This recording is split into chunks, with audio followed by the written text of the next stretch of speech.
ನಮಸ್ಕಾರ ಸ್ನೇಹಿತರೆ, ಸುದ್ದಿ 9 ಯೂಟ್ಯೂಬ್ ಚಾನೆಲ್ಗೆ ಸ್ವಾಗತ. ಇದೀಗ ತಾನೇ ಬಂದಿರುವ ಮುಖ್ಯವಾದ ಮಾಹಿತಿಗಳು. ವಾಹನ ಸವಾರರಿಗೆ ಶಾಕ್ ಕೊಟ್ಟ ಸರ್ಕಾರ. ಏಪ್ರಿಲ್ 1ರಿಂದ ಈಗಿನ ಪೆಟ್ರೋಲು ಲಭ್ಯ ಇರೋದಿಲ್ಲ. ಸರ್ಕಾರದಿಂದ ಹೊಸ ನಿಯಮ ಜಾರಿಗೆ ಆಗ್ತಾ ಇದೆ. ಮತ್ತೊಂದೆಡೆಯಲ್ಲಿ ರಾಜ್ಯಾದ್ಯಂತ ಮಾರ್ಚ್ 31ರವರೆಗೆ ಭಾರಿ ಮಳೆ. ಹವಾಮಾನ ಇಲಾಖೆಯಿಂದ ಮುನ್ಸೂಚನೆ. ನಿಮ್ಮ ಊರಿನ ಹೆಸರು ಕೂಡ ಇದೆಯಾ? ವಿಡಿಯೋನ ನೀವು ಪೂರ್ತಿಯಾಗಿ ನೋಡಿ. ಸತತ 15 ದಿನದಿಂದ ಕುಸಿತ ಕಂಡ ಬಂಗಾರ ಏಕಾಏಕಿ ದೊಡ್ಡ ಮಟ್ಟದಲ್ಲಿ ಏರಿಕೆಯಾಗಿದೆ. ಚಿನ್ನ ಮತ್ತು ಬೆಳ್ಳಿ ಪ್ರಿಯರಿಗೆ ಶಾಕಿಂಗ್ ಸುದ್ದಿ. ಎಲ್ಲ ಮಾಹಿತಿಗಳು ಬಂದಿವೆ ಸ್ನೇಹಿತರೆ. ಮಹಿಳೆಯರಿಗೆ ಮತ್ತೊಂದು ಗುಡ್ ನ್ಯೂಸ್ ಕೊಟ್ಟ ಸರ್ಕಾರ. ಗೃಹಲಕ್ಷ್ಮಿ ಯೋಜನೆಯ ಮತ್ತೊಂದು ಕಂತಿನ ಹಣ ಬಿಡುಗಡೆ. 15ಕ್ಕೂ ಅಧಿಕ ಜಿಲ್ಲೆಯ ಮಹಿಳೆಯರಿಗೆ 6,000 ರೂಪಾಯಿಗೆ ಹಣ ಜಮೆ ಮಾಡಲಾಗಿದೆ. ನಿಮ್ಮ ಊರಿನ ಹೆಸರು ಕೂಡ ಇದೆ ಎಂಬುದನ್ನು ನೋಡೋಣ. ಇನ್ನು ಕೊನೆಯದಾಗಿ ಕಾಂಗ್ರೆಸ್ ಮೈತ್ರಿ ಬಲವಂತದ ಮದುವೆಯಾಗಿತ್ತು, ಅದಕ್ಕೇನೆ ಡೈವರ್ಸ್ ಆಯಿತು ಎಂದಿರುವ ಮಾಜಿ ಪ್ರಧಾನಿ ಎಚ್.ಡಿ. ದೇವೇಗೌಡರ ಹೇಳಿಕೆಗೆ ಡಿ.ಕೆ. ಶಿವಕುಮಾರ್ ಅವರು ತಿರುಗೇಟು ಕೊಟ್ಟಿದ್ದಾರೆ. ದೇವೇಗೌಡರಿಗೆ ಮತ್ತು ಕುಮಾರಸ್ವಾಮಿಯವರಿಗೆ ವಿಶಾಲ ಹೃದಯವಿರಲಿಲ್ಲ ಎಂದು ವ್ಯಂಗ್ಯವಾಡಿದ್ದಾರೆ. ಎಲ್ಲ ಮಾಹಿತಿಗಳನ್ನು ಡೀಟೇಲ್ ಆಗಿ ನೋಡೋಣ. ಅದಕ್ಕಿಂತ ಮೊದಲು ನೀವು ಸುದ್ದಿ 9 ಯೂಟ್ಯೂಬ್ ಚಾನೆಲ್ಗೆ ಮೊದಲು ಬಾರಿ ಭೇಟಿ ಕೊಡ್ತಿದ್ರೆ ದಯವಿಟ್ಟು ಸಬ್ಸ್ಕ್ರೈಬ್ ಆಗಿ, ಪಕ್ಕದಲ್ಲಿ ಕಾಣಿಸೋ ಗಂಟೆ ಕೂಡ ಒತ್ತಿ. ಇದರಿಂದ ರಾಜ್ಯದ ಮಾಹಿತಿಗಳು ನಿಮಗೆ ಸಿಗುತ್ತವೆ. ಈ ಒಂದು ವಿಡಿಯೋಗೆ ಲೈಕ್ ಮಾಡಿ ಮತ್ತು ವಿಡಿಯೋ ಪೂರ್ತಿಯಾಗಿ ನೋಡಿ. ಬನ್ನಿ ಸ್ನೇಹಿತರೆ, ಎಲ್ಲ ಮಾಹಿತಿಗಳನ್ನು ಡೀಟೇಲ್ ಆಗಿ ನೋಡೋಣ. ಇದೀಗ ಭಾರತವು ತನ್ನ ಇಂಧನ ನೀತಿಯಲ್ಲಿ ದೊಡ್ಡ ಬದಲಾವಣೆ ತರಲು ಮುಂದಾಗಿದೆ. ಹೌದು, ಇದರ ಪ್ರಕಾರ ಏಪ್ರಿಲ್ 1, 2026ರಿಂದ ದೇಶದ ಎಲ್ಲಾ ಪೆಟ್ರೋಲ್ ಪಂಪ್ಗಳಲ್ಲಿ E20 ಪೆಟ್ರೋಲ್ ಮಾತ್ರ ಮಾರಾಟಕ್ಕೆ ಲಭ್ಯವಿರುತ್ತೆ. ಹೌದು ಸ್ನೇಹಿತರೆ, 20% ಎಥನಾಲ್ನೊಂದಿಗೆ ಬೆರೆಸಿದ ಪೆಟ್ರೋಲ್ ಮಾತ್ರ ಮಾರಾಟ ಮಾಡಲು ಸರ್ಕಾರ ಈಗ ಮುಂದಾಗಿದೆ. ಈ ಒಂದು ಕ್ರಮದ ಮೂಲಕ ಕೇಂದ್ರ ಸರ್ಕಾರವು ಕಚ್ಚಾ ತೈಲ ಆಮದುಗಳನ್ನು ಕಡಿಮೆ ಮಾಡುವುದು, ಮಾಲಿನ್ಯವನ್ನು ಕೂಡ ಕಡಿಮೆ ಮಾಡುವುದು ಮತ್ತು ರೈತರ ಆದಾಯವನ್ನು ಹೆಚ್ಚಿಗೆ ಮಾಡುವ ಗುರಿಯನ್ನ ಹಾಕಿಕೊಂಡಿದೆ. ಹೌದು, ನೀವು ದ್ವಿಚಕ್ರ ವಾಹನ, 4 ಚಕ್ರ ವಾಹನ ಅಥವಾ ಯಾವುದೇ ಪೆಟ್ರೋಲ್ ವಾಹನ ಓಡಿಸುತ್ತಿದ್ರೆ E20 ಪೆಟ್ರೋಲ್ ಬಗ್ಗೆ ತಿಳಿದುಕೊಳ್ಳುವುದು ಬಹಳ ಮುಖ್ಯ ಸ್ನೇಹಿತರೆ.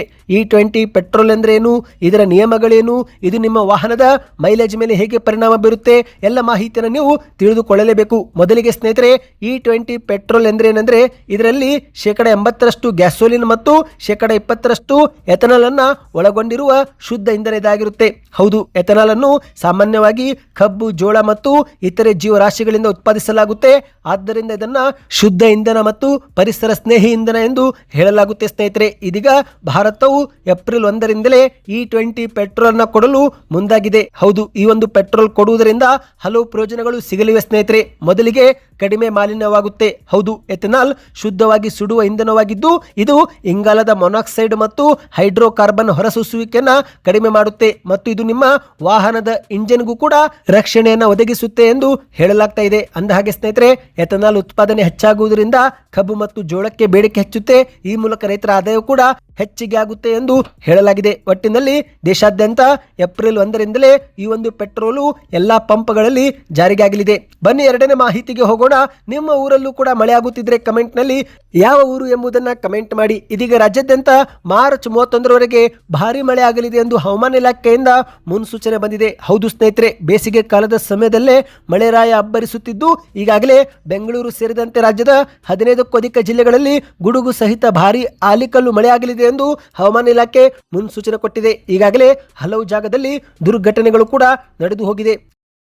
ಹೌದು, ರಾಯಚೂರು ಜಿಲ್ಲೆಯಲ್ಲಿ ಸಿಡಿಲು ಬಡಿದು ಒಬ್ಬ ಯುವಕ ಬಲಿಯಾಗಿದ್ರೆ ರಾಜ್ಯದ ಹಲವೆಡೆಯಲ್ಲಿ ರೈತರು ಬೆಳೆದಂತ ಬೆಳೆ ಹಾಗೂ ಆಸ್ತಿ ಪಾಸ್ತಿಯೂ ಕೂಡ ಅಪಾರ ಪ್ರಮಾಣದಲ್ಲಿ ಹಾನಿಯಾಗಿದೆ. ಹೌದು, ಮಾಹಿತಿಯ ಪ್ರಕಾರ ರಾಯಚೂರು ಜಿಲ್ಲೆಯ ಸಿಂಧನೂರು ತಾಲೂಕಿನ ಸಾಲಗುಂದ ಗ್ರಾಮದಲ್ಲಿ ಮಳೆ ಸುರಿಯುತ್ತಿದ್ದಂಥ ವೇಳೆ ಸಿಡಿಲು ಬಡಿದು ಮಂಜುನಾಥ್ ಎನ್ನುವ ಕುರಿಗಾಯಿಯೊಬ್ಬರು ಸ್ಥಳದಲ್ಲೇ ಮೃತಪಟ್ಟಿದ್ದಾರೆ.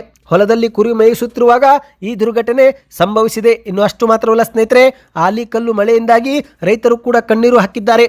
ಚಿಕ್ಕಮಗಳೂರು ಜಿಲ್ಲೆಯ ಬಾಳೆಹೊನ್ನೂರು ಸನಿಹದ ಕಡಬಗೆರೆಯಲ್ಲಿ ಬೃಹತ್ ಗಾತ್ರದ ಆಲಿಕಲ್ಲು ಬಿದ್ದಿದ್ದು ಕಾಫಿ ಬೆಳೆ ಮತ್ತು ಅಡಿಕೆ ತೋಟಗಳು ನಾಶವಾಗಿ ಹೋಗಿವೆ. ಇನ್ನು ಬೆಳಗಾವಿ ಜಿಲ್ಲೆಯ ಸಂಕೇಶ್ವರದಲ್ಲಿ ಭಾರೀ ಗಾಳಿ ಮಳೆಗೆ 39 ಕುರಿಗಳು ಮೃತಪಟ್ಟಿದ್ರೆ ಇತ್ತ ಗುಂಡ್ಲುಪೇಟೆ ಮತ್ತು ಚಾಮರಾಜನಗರ ಜಿಲ್ಲೆಗಳಲ್ಲಿ ಕಲ್ಲಂಗಡಿ, ಟೊಮ್ಯಾಟೊ ಹಾಗೂ ಬಾಳೆ ಬೆಳೆಗಳು ಕೂಡ ತೀವ್ರ ಹಾನಿಯಾಗಿದೆ ಎಂದು ವರದಿಯಾಗಿದೆ. ಒಟ್ಟಿನಲ್ಲಿ ಸ್ನೇಹಿತರೆ, ಮಾರ್ಚ್ 31ರವರೆಗೆ ಇನ್ನೂ ಮಳೆ ಆಗುವ ಸಾಧ್ಯತೆ ಇದೆ ಎಂದು ಹವಾಮಾನ ಇಲಾಖೆಯು ಮುನ್ಸೂಚನೆ ಕೊಟ್ಟಿದೆ. ಹೌದು, ಬೀದರ್, ಗದಗ್, ಬೆಳಗಾವಿ, ಹಾವೇರಿ, ಕಲಬುರಗಿ, ಕೋಲಾರ, ರಾಯಚೂರು, ಬಳ್ಳಾರಿ, ಹಾಸನ, ಕೊಡಗು, ಮೈಸೂರು, ಚಿಕ್ಕಮಗಳೂರು ಮತ್ತು ಶಿವಮೊಗ್ಗ ಈ ಜಿಲ್ಲೆಗಳಲ್ಲಿ 3 ದಿನ ಮತ್ತೊಮ್ಮೆ ಗುಡುಗು ಸಹಿತ ವ್ಯಾಪಕ ಮಳೆ ಆಗುವ ಸಂಭವವಿದೆ ಎಂದು ಹವಾಮಾನ ಇಲಾಖೆ ಮುನ್ಸೂಚನೆ ಕೊಟ್ಟಿದೆ. ನಿಮ್ಮದು ಕೂಡ ಈ ಜಿಲ್ಲೆ ಆಗಿದ್ರೆ ಕಮೆಂಟ್ ನಲ್ಲಿ ಎಸ್ ಎಂದು ಕಮೆಂಟ್ ಮಾಡಿ. ಬನ್ನಿ ಮತ್ತೊಂದು ಮಾಹಿತಿಗೆ ಹೋಗೋಣ.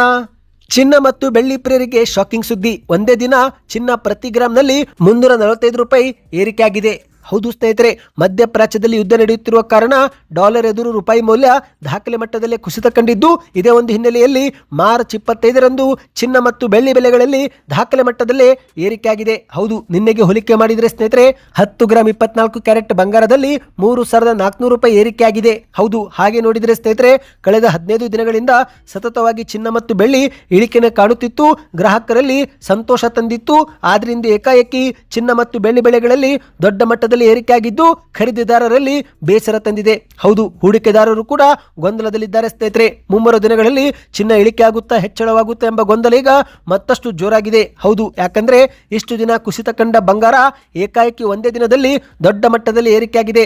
ಮಾರ್ಚ್ 25ರ ಮಾರುಕಟ್ಟೆ ಪ್ರಕಾರ 24 ಕ್ಯಾರೆಟ್ ಪ್ರತಿ 10 ಗ್ರಾಂ ಬಂಗಾರದ ಬೆಲೆ 1,46,670 ರೂಪಾಯಿಗೆ ಮಾರಾಟವಾಗಿದೆ. ಇನ್ನು ಬೆಳ್ಳಿ ಬೆಲೆಯೂ ಕೂಡ ಏರಿಕೆಯಾಗಿದೆ ಸ್ನೇಹಿತರೆ. ಪ್ರತಿ ಗ್ರಾಂ ಬೆಳ್ಳಿ ಬೆಲೆಯಲ್ಲಿ 15 ರೂಪಾಯಿ ಏರಿಕೆ ಕಂಡಿದೆ. ಈ ಮೂಲಕ ಪ್ರತಿ ಗ್ರಾಂ ಬೆಳ್ಳಿ ಬೆಲೆ 250 ರೂಪಾಯಿ ಆಗಿದ್ದು 1 ಕೆಜಿ 2,50,000 ರೂಪಾಯಿ ಎಂದು ಹೇಳಲಾಗಿದೆ ಸ್ನೇಹಿತರೆ. ನಿಮ್ಮ ಪ್ರಕಾರ ಚಿನ್ನ ಮತ್ತು ಬೆಳ್ಳಿ ಕುಸಿತವಾಗಬೇಕು, ಏರಿಕೆ ಆಗಬೇಕು? ನಿಮ್ಮ ಅನಿಸಿಕೆಗಳನ್ನು ದಯವಿಟ್ಟು ಕಮೆಂಟ್ ಮಾಡಿ ತಿಳಿಸಿ. ಬನ್ನಿ ಈಗ ಮತ್ತೊಂದು ಮಾಹಿತಿಗೆ ಹೋಗೋಣ. ನೀವು ಕೂಡ ಗೃಹಲಕ್ಷ್ಮಿ ಯೋಜನೆ ಫಲಾನುಭವಿಗಳಾಗಿದ್ದರೆ ಒಂದು ಬಾರಿ ನಿಮ್ಮ ಬ್ಯಾಂಕ್ ಖಾತೆಯನ್ನ ಪರಿಶೀಲನೆ ಮಾಡಿಕೊಳ್ಳಿ. ಯಾಕಂದ್ರೆ ರಾಜ್ಯದ 15ಕ್ಕೂ ಅಧಿಕ ಜಿಲ್ಲೆ ಮಹಿಳೆಯರ ಬ್ಯಾಂಕ್ ಖಾತೆಗೆ ಹಳೆಯ ಕಂತೊಂದು ಬಿಡುಗಡೆ ಮಾಡಲಾಗಿದೆ. ಹೌದು, 2025ರ ಡಿಸೆಂಬರ್ ತಿಂಗಳ ಕಂತನ್ನು ಮಾರ್ಚ್ ತಿಂಗಳಲ್ಲಿ ಜಮಾ ಮಾಡಲಾಗಿದೆ. ಈ ಮೂಲಕ ಒಟ್ಟು ಫಲಾನುಭವಿಗಳ ಬ್ಯಾಂಕ್ ಖಾತೆಗೆ 27 ಕಂತು ಜಮೆ ಮಾಡುವ ಮೂಲಕ 54,000 ರೂಪಾಯಿಗೆ ಹಣವನ್ನು ಹಾಕಲಾಗಿದೆ. ಹೌದು, ಒಂದೇ ತಿಂಗಳ ಅಂತರದಲ್ಲಿ ಸರ್ಕಾರ 6,000 ರೂಪಾಯಿ ಜಮೆ ಮಾಡಿದೆ. ಫೆಬ್ರವರಿಯಲ್ಲಿ 25 ಮತ್ತು 26ನೇ ಕಂತು ಹಾಕಲಾಗಿತ್ತು. ಇದೀಗ ಮಾರ್ಚ್ ತಿಂಗಳಲ್ಲಿ 27ನೇ ಕಂತನ್ನ ಬಿಡುಗಡೆ ಮಾಡಲಾಗಿದೆ. ಈ ಮೂಲಕ ಒಂದೇ ತಿಂಗಳ ಅಂತರದಲ್ಲಿ 3 ಕಂತುಗಳನ್ನು ಸರ್ಕಾರ ಜಮೆ ಮಾಡಿದೆ ಸ್ನೇಹಿತರೆ. ಅಂದ ಹಾಗೆ ಗೃಹಲಕ್ಷ್ಮಿ ಯೋಜನೆ ಜಾರಿಗೆ ಆಗಿ ಈಗಾಗಲೇ 31 ತಿಂಗಳು ಕಳೆದು ಹೋಗಿದ್ದು, ಆದರೆ ಸರ್ಕಾರ 27 ಕಂತು ಮಾತ್ರ ಜಮೆ ಮಾಡಿದೆ. ಅಂದ್ರೆ ಇನ್ನೂ 4 ತಿಂಗಳ ಕಂತು ಜಮೆ ಆಗುವುದು ಬಾಕಿ ಇದೆ ಸ್ನೇಹಿತರೆ. 28, 29, 30 ಮತ್ತು 31ನೇ ಕಂತು ಈಗಲೂ ಕೂಡ ಜಮವಾಗಿಲ್ಲ. ಇನ್ನು ಯಾವೆಲ್ಲ ಜಿಲ್ಲೆ ಮಹಿಳೆಯರಿಗೆ ಈ ಒಂದು ಹಣ ಜಮೆ ಆಗ್ತಾ ಇದೆ ಅಂದ್ರೆ ಗದಗ್, ಬೆಳಗಾವಿ, ಚಿತ್ರದುರ್ಗ, ಮಂಡ್ಯ, ಚಿಕ್ಕಬಳ್ಳಾಪುರ, ಬಾಗಲಕೋಟೆ, ದಾವಣಗೆರೆ, ಕಲಬುರಗಿ, ಹಾಸನ, ಮೈಸೂರು, ಕೊಡಗು, ಕೋಲಾರ, ತುಮಕೂರು ಮತ್ತು ಬೆಂಗಳೂರು ಈ ಜಿಲ್ಲೆ ಫಲಾನುಭವಿಗಳ ಬ್ಯಾಂಕ್ ಖಾತೆಗೆ ಹಣ ಜಮಾ ಆಗುವುದು ಶುರುವಾಗಿದ್ದು, ಉಳಿದಂತ ಬಾಕಿ ಜಿಲ್ಲೆ ಫಲಾನುಭವಿಗಳಿಗೂ ಶೀಘ್ರವೇ ಹಣ ಜಮೆ ಆಗುತ್ತೆ ಎಂದು ಮಹಿಳಾ ಮತ್ತು ಮಕ್ಕಳ ಅಭಿವೃದ್ಧಿ ಇಲಾಖೆಯು ಸ್ಪಷ್ಟನೆ ಕೊಟ್ಟಿದೆ ಸ್ನೇಹಿತರೆ. ಆಗಸ್ಟ್ 2023ರಲ್ಲಿ ಗೃಹಲಕ್ಷ್ಮಿ ಯೋಜನೆ ಜಾರಿಯಾಗಿದ್ದು, ಅಲ್ಲಿಂದ ಇಲ್ಲಿಯವರೆಗೆ 31 ತಿಂಗಳು ಕಳೆದು ಹೋಗಿವೆ. ಆದರೆ ಸರ್ಕಾರ 27 ಕಂತು ಮಾತ್ರ ಜಮೆ ಮಾಡಿದೆ ಸ್ನೇಹಿತರೆ. ತಾಂತ್ರಿಕ ಮತ್ತು ಇತರೆ ಕಾರಣದಿಂದ ಇನ್ನೂ 4 ಕಂತು ಜಮೆ ಆಗದೆ ಬಾಕಿ ಉಳಿದುಕೊಂಡಿದೆ. ನಿಮ್ಮ ಬ್ಯಾಂಕ್ ಖಾತೆಗೆ 2026ರ ಪ್ರಾರಂಭದಿಂದ ಎಷ್ಟು ಕಂತುಗಳು ಜಮವಾಗಿದೆ ಎಂಬುದನ್ನು ಕಮೆಂಟ್ ಮಾಡಿ. ಯಾಕಂದ್ರೆ ಸರ್ಕಾರದ ವರದಿಯ ಪ್ರಕಾರ ಇಲ್ಲಿಯವರೆಗೆ ಮಾರ್ಚ್ ತಿಂಗಳವರೆಗೆ 4 ಕಂತನ್ನ ಹಾಕಿದ್ದಾರಂತೆ. ಜನವರಿಯಲ್ಲಿ 24ನೇ ಕಂತು, ಫೆಬ್ರವರಿಯಲ್ಲಿ 25 ಮತ್ತು 26ನೇ ಕಂತು, ಇದೀಗ ಮಾರ್ಚ್ ತಿಂಗಳಲ್ಲಿ 27ನೇ ಕಂತನ್ನ ಜಮೆ ಮಾಡಲಾಗಿದೆ ಎಂದು ವರದಿಯಾಗಿದೆ ಸ್ನೇಹಿತರೆ. ಬನ್ನಿ ಮತ್ತೊಂದು ಮಾಹಿತಿಗೆ ಹೋಗೋಣ. ಇದೀಗ ಮಾಜಿ ಪ್ರಧಾನಿ ಎಚ್.ಡಿ. ದೇವೇಗೌಡರ ಹೇಳಿಕೆಗೆ ಡಿ.ಕೆ. ಶಿವಕುಮಾರ್ ಅವರು ತಿರುಗೇಟು ಕೊಟ್ಟಿದ್ದಾರೆ. ಹೌದು, ಇತ್ತೀಚೆಗೆ ನಿವೃತ್ತ ಹೊಂದುತ್ತಿರುವ ಸದಸ್ಯರಿಗೆ ರಾಜ್ಯಸಭೆಯಲ್ಲಿ ಬೀಳ್ಕೊಡುಗೆ ಸಮಾರಂಭ ಆಯೋಜನೆ ಮಾಡಲಾಗಿತ್ತು. ಆ ಸಮಯದಲ್ಲಿ ಮಲ್ಲಿಕಾರ್ಜುನ್ ಖರ್ಗೆ ಅವರು ದೇವೇಗೌಡವರು ನಮ್ಮನ್ನ ಪ್ರೇಮಿಸಿದ್ರು, ಆದರೆ ಮೋದಿ ಜೊತೆ ಮದುವೆ ಆದ್ರು ಎಂಬ ಹೇಳಿಕೆಯನ್ನು ಕೊಟ್ಟಿದ್ರು. ಇದೇ ಒಂದು ಹೇಳಿಕೆಗೆ ಎಚ್.ಡಿ. ದೇವೇಗೌಡವರು ಪ್ರತಿಕ್ರಿಯಿಸಿ, ಕಾಂಗ್ರೆಸ್ ಜೊತೆಗಿನ ಮೈತ್ರಿ ಬಲವಂತದ ಮದುವೆಯಾಗಿತ್ತು, ಅದಕ್ಕೇನೆ ಡೈವರ್ಸ್ ಆಯಿತು ಎಂದು ಹೇಳಿಕೆಯನ್ನು ಕೊಟ್ಟಿದ್ದಾರೆ ಸ್ನೇಹಿತರೆ. ಹೌದು ಸ್ನೇಹಿತರೆ, ನಾವು ಕಾಂಗ್ರೆಸ್ ಬಿಟ್ಟು ಹೋಗಿಲ್ಲ, ಅವರೇ ನಮ್ಮನ್ನ ಬಿಟ್ಟು ಹೋದ್ರು. ಹಾಗಾಗಿ ನನಗೆ ಬೇರೆ ಮಾರ್ಗ ಇರಲಿಲ್ಲ. ಆದ್ದರಿಂದ ಸ್ಥಿರ ಮೈತ್ರಿಗಾಗಿ ಮುಂದಿನ ಹೆಜ್ಜೆ ಇಟ್ಟು ನಾವು ನಡಿಬೇಕಾಯಿತು ಎಂದು ದೇವೇಗೌಡವರು ಹೇಳಿಕೆ ಕೊಟ್ಟಿದ್ದಾರೆ.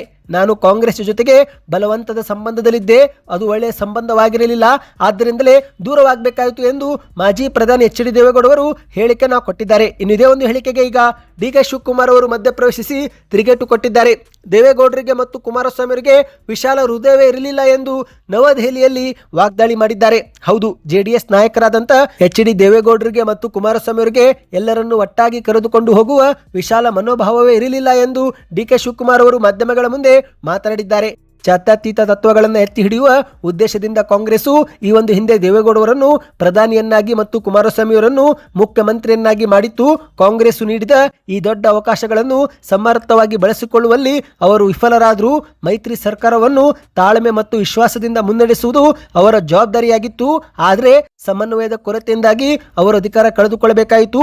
ಅಧಿಕಾರ ಉಳಿಸಿಕೊಳ್ಳಲು ಬೇಕಾದಂತ ಧೈರ್ಯ ಮತ್ತು ಸಾಮರ್ಥ್ಯವೇ ಅವರಲ್ಲಿ ಇರಲಿಲ್ಲ ಎಂದು ಡಿ.ಕೆ. ಶಿವಕುಮಾರ್ ಅವರು ಲೇವಡಿ ಮಾಡಿದ್ದಾರೆ. ಸದ್ಯಕ್ಕೆಷ್ಟೇ ಇತ್ತು ಈ ಮಾಹಿತಿ. ನೀವೇನಾದರೂ ಪೂರ್ತಿಯಾಗಿ ನೋಡಿದ್ರೆ ಕಂಪ್ಲೀಟ್ ವಿಡಿಯೋ ಒಂದು ಕಮೆಂಟ್ ಮಾಡಿ, ಚಾನಲ್ಗೆ ಸಬ್ಸ್ಕ್ರೈಬ್ ಮಾಡಿ, ವಿಡಿಯೋಗೆ ಲೈಕ್ ಮಾಡಿ.